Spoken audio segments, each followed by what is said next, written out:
친환경 차의 이산화탄소 배출량은 0일까요? 답은 예, 그리고 아니요입니다. 내연기관차보다 전기차의 발명이 먼저 이루어졌다는 사실, 여러분은 알고 계셨나요? 굴뚝공장 하나 없는 자동차 금융회사에서도 수백만 그루의 나무를 심은 것과 같은 이산화탄소 감축 효과를 낼 수 있다는 얘기는요? 친환경차에 대해 당신이 몰랐던 3가지 사실, 지금 알려드립니다.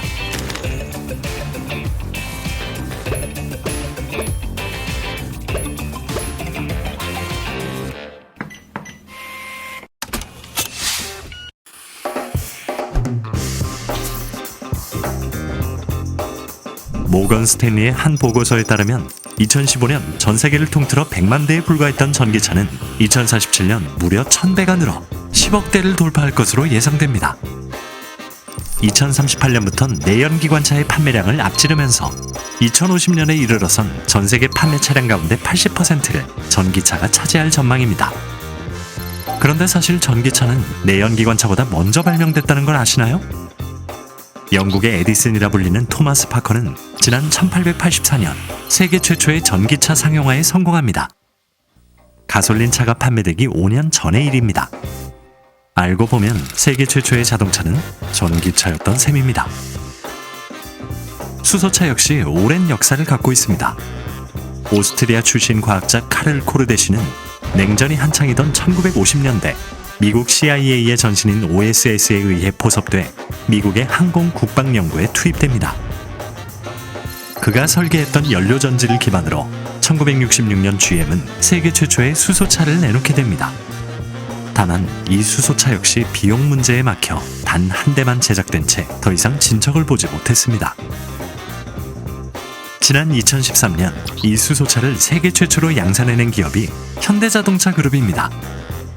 최근엔 세계 최고 기술력을 보유한 수소 연료전지 사업을 확대하기 위해 수소에너지 신사업 브랜드 H2를 론칭하는 한편 전기차 전용 플랫폼 eGMP에 기반한 신차까지 출시하며 글로벌 친환경 브랜드로서의 입지를 확고히 다지고 있습니다.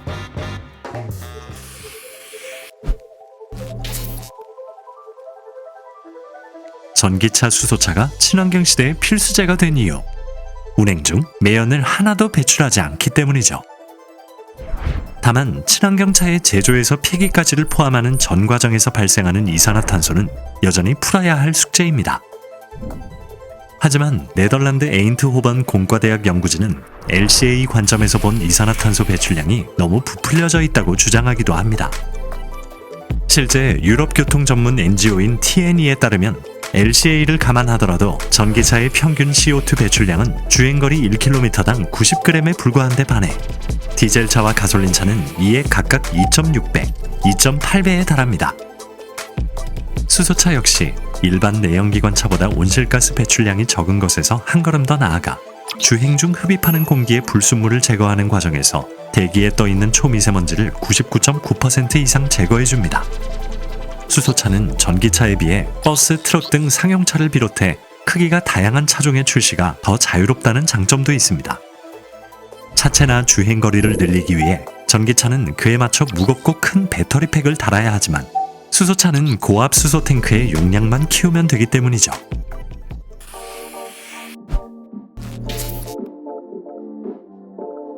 Clean energy. Why? Because it's affordable. 그린 이코노미를 앞세운 조 바이든 미국 행정부의 등장은 친환경을 넘어 필환경 시대의 도래를 상징적으로 보여줍니다.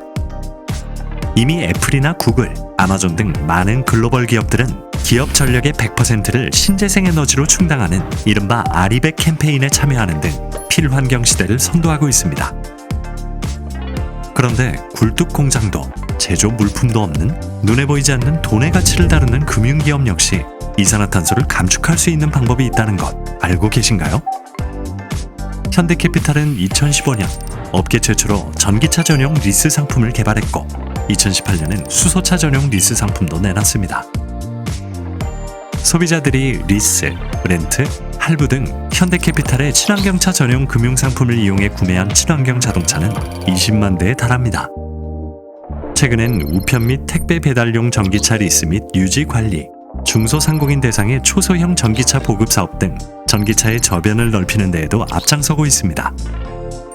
특히 2016년엔 친환경 채권인 그린본드를 국내 민간기업 최초로 발행했습니다. 그 이후 총 9차례에 걸쳐 그린본드를 포함한 지속가능 채권을 국내외에서 발행, 약 2조 9,600억 원에 달하는 조달자금 대부분을 친환경 차량 금융 서비스에 투입했죠.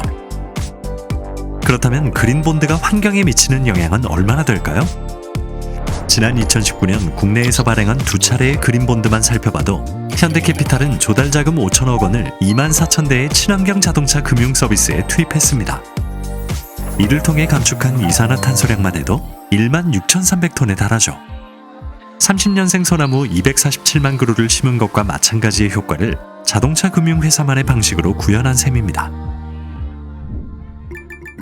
딜로이트는 최근 보고서를 통해 글로벌 전기차 시장이 코로나19에 따른 단기적 영향에도 불구하고 향후 10년간 29%의 연평균 성장률을 기록할 것이라고 전망했습니다. 이처럼 대세를 넘어 필수로 자리 잡은 친환경차. 오늘 자동차 금융 잡학사전은 우리가 친환경차에 대해 미처 몰랐던 흥미로운 사실들을 알아봤습니다. 다음 편엔 우리나라 중고차 시장에 불고 있는 금융 혁신에 대한 이야기로 돌아오겠습니다.